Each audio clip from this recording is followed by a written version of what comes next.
a very good exercise. We have here a sum of two square roots, that is square root 27 plus square root 12.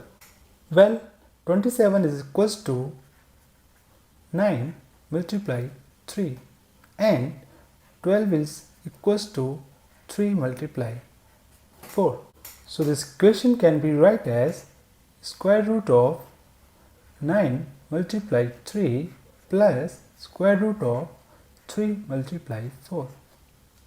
As we know, a very important property of square root, that is square root of a multiply b, so also equals to square root of a multiply square root of b.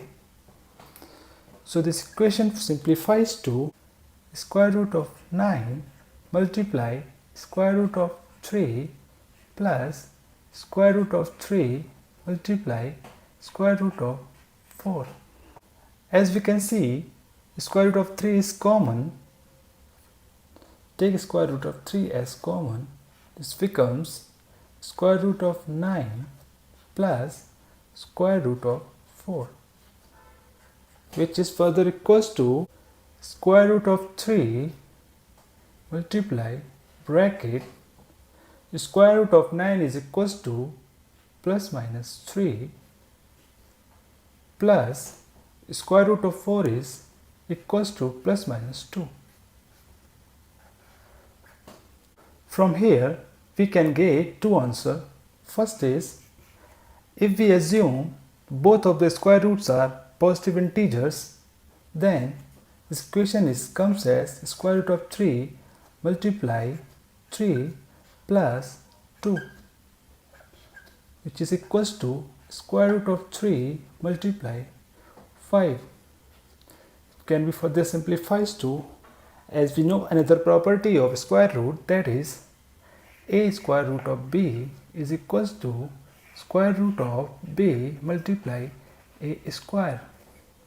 It is equals to square root of 3 multiply 5 square is 25, which is equals to 75.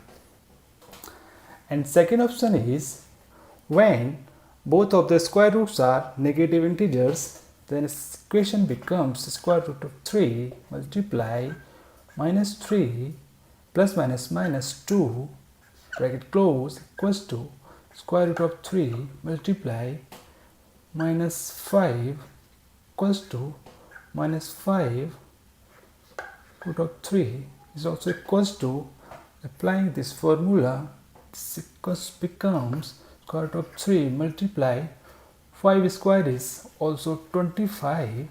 So this is also equals to square root of 75.